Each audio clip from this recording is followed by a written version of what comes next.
এই মাটির উপরে দাঁড়াইয়া মদের বোতল নিয়া মাতলামি করেছো। মাটি তোরে যদি চাইতো মাটির তলে নিয়ে যাইতে পারতো, মাটি নেয় না। এত অন্যায় করার পর মাটি তোমার সাথে কোনো খারাপ আচরণ করে না। মিনহা খলাকনাকুম, এখান থেকে সবক নাও। মাটি যেমন নরম, তুমি মাটির সৃষ্টি মানুষ, তুমিও নরম হইয়া চলো। মান তাওয়াজা লিল্লাহ রাফাআহুল্লাহ।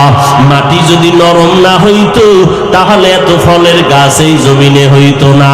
জমিনের মধ্যে যেই জায়গাটা নরম ওই জায়গায় ফসল ভালো হয়, ঠিক নি?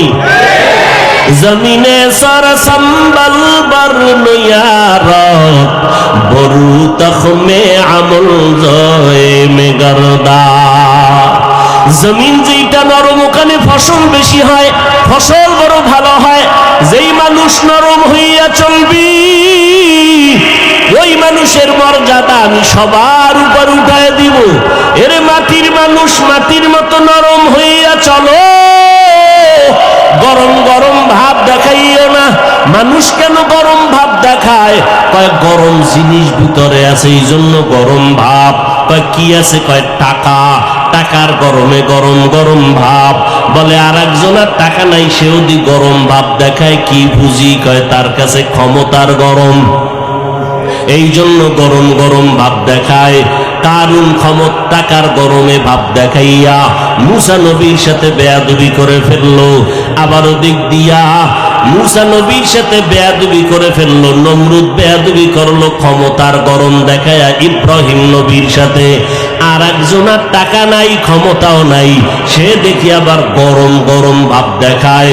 সালাম দিলেও দেয় না, দেয়ও না। কি ভাব, কি ভিতরে পুঁজি আছে গরম? কয় আছে। কয় কি? কয় এলেম বেশি। এলেমের গরম। আমার মতো বড় বক্তা কেউ নাই, আমার মতো বড় মুহাদ্দিস কেউ নাই, আমার মতো বড় মুফতি কেউ নাই।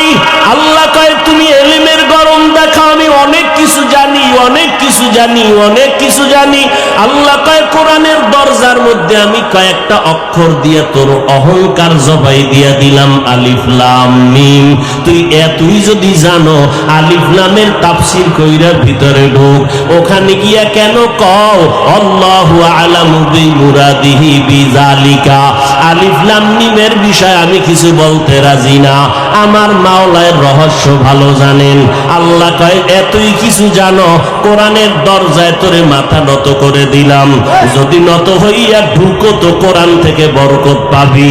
আর মাস্তানি যদি করো, আমি কারো তাফসীর পড়ব না, নিজে নিজে নিজে নিজে পণ্ডিতি করব, তাহলে দুনিয়ার মানুষ তোমাকে থুথু নিক্ষেপ করবে।